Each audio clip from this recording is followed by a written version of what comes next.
আজকের আলোচনা নরক চতুর্দশী।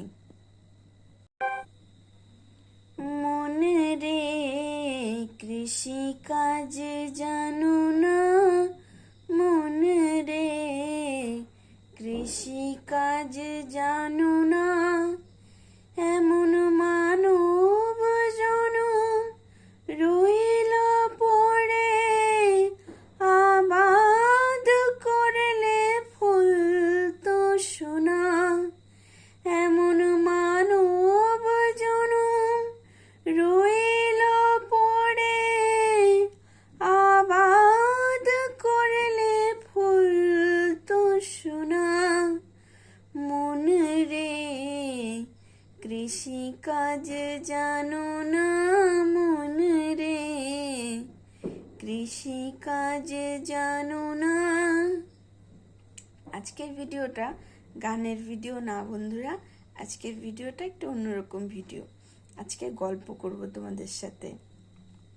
কার্তিক মাসের চতুর্দশীকে নরক চতুর্দশী আমরা কেন বলি, সেই গল্পটা আজকে তোমাদের সাথে শেয়ার করব।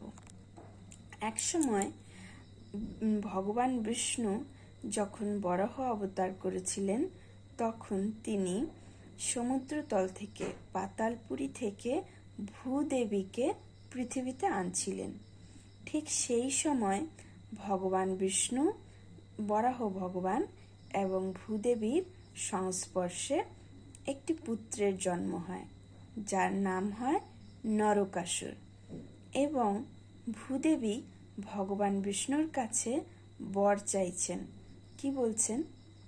বলছে, ভগবান, এটা আমার পুত্র, আমার সন্তান, তুমি আমার পুত্রকে এমন বর দাও যাতে আমার পুত্রকে কেউ না মারতে পারে। ভগবান বিষ্ণু মৃদু হেসে ভূদেবীকে বলছেন, তুমি না চাইলে তোমার পুত্রকে কেউ মারতে পারবে না, একমাত্র তুমি চাইলেই সম্ভব। তোমার পুত্রর বিনাশের কারণ তুমিই হবে। সেই সময় ভূদেবী কথাটা ঠিক বুঝতে পারল না, কিন্তু পরবর্তীকালে সেটাই ভূদেবী নরকাসুরের মৃত্যুর কারণ হয়ে ওঠে।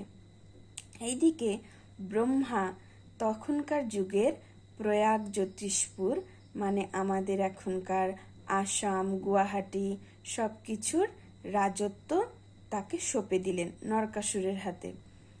নরকাসুর প্রথমে খুবই ধর্মপরায়ণ রাজা ছিলেন, ভালো ছিলেন, সৎ ছিলেন, কিন্তু দিনে দিনে তার মনে অহংকার ও লোভ বৃদ্ধি পায় এবং তার মনে এই লালসা জাগে, আমি অনেক কিছু শক্তিকে নিজের মধ্যে আত্মসমর্পণ করব, আমি অনেক কিছু শিখব, জানব, সব জায়গায় আমি রাজত্ব করব। যথা কথা তথা কাজ। কি করলেন? গুরু শুক্লাচার্যর আশ্রয় নিলেন, নিয়ে সমস্ত তন্ত্র মন্ত্র মায়াবী শক্তি সবকিছুকে শিখে নিলেন। তারপর শুরু হয়ে গেল অত্যাচার। স্বর্গ, মর্ত্য, পাতালে এবং কি নারীদের উপরে অনেক অত্যাচার শুরু করে দিল। স্বর্গকে আক্রমণ করলো, ইন্দ্রকে পরাস্ত করলো এবং স্বর্গের যে দেবী অদিতি দেবীকে আঘাত করে কুণ্ডল কেড়ে নিল। তার অত্যাচারে কেউ টিকতে পারছে না। স্বর্গ, মর্ত্য, পাতাল সব জায়গায় তার অত্যাচার। কেউ ভাবতে পারছে না, ঠিক করতে পারছে না যে কি করে তারা অত্যাচারের হাত থেকে রেহাই পাওয়া যায়।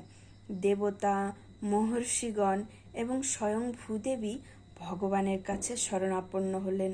ভগবান বিষ্ণুর কাছে গিয়ে তারা প্রাণ ভিক্ষা চাইলেন, বলছে, হে ভগবান, তুমি আমাদের রক্ষা করো, আমাদের মুক্তি দাও, নরকাসুরের অত্যাচারে আমরা কোথাও টিকতে পারছি না।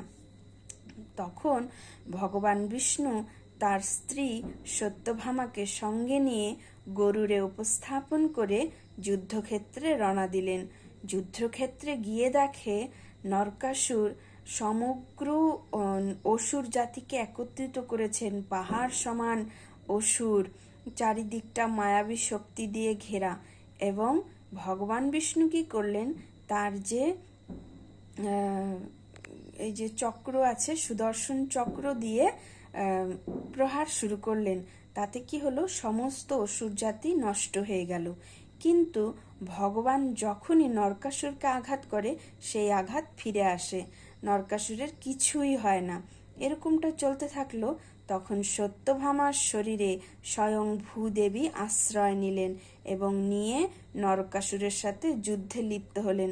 যুদ্ধ চলতে থাকলো এবং ভূদেবী একটি প্রবল তীরের আঘাত করলেন নরকাসুরের বুকে।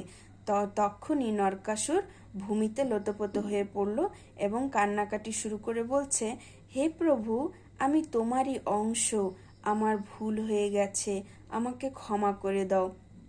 ভগবান বিষ্ণু মৃদু হেসে বলছে, হে পুত্র, তোমার পাপের ঘরা পূর্ণ হয়ে গেছে, এখন তোমার সময় এসে গেছে, তুমি বৈকুণ্ঠে ফিরে চলো। এবং নরকাসুর তার মৃত্যুর সময় ভগবান বিষ্ণুর কাছে একটি বর চাইলেন। বলছে, ভগবান, আমার মৃত্যুর দিন যেই ব্যক্তি স্নান পূজা করবে তার আর নরকে যেতে হবে না। আর এর জন্যই কার্তিক মাসের কৃষ্ণ চতুর্দশীতে নরক চতুর্দশী বলা হয়। এই দিন সকালে স্নান করা, দীপদান করলে এবং প্রার্থনা করলে মানুষের ভেতরের যে নরক মানে অশুভ শক্তির নাশ হয়। তাই আমরা এই চতুর্দশীকে নরক চতুর্দশী বলি। তো বন্ধুরা, আমার ভিডিওটা কেমন লাগলো তোমাদের অবশ্যই কমেন্টের মাধ্যমে জানাবে। ভালো থেকো সবাই, টাটা, বাই।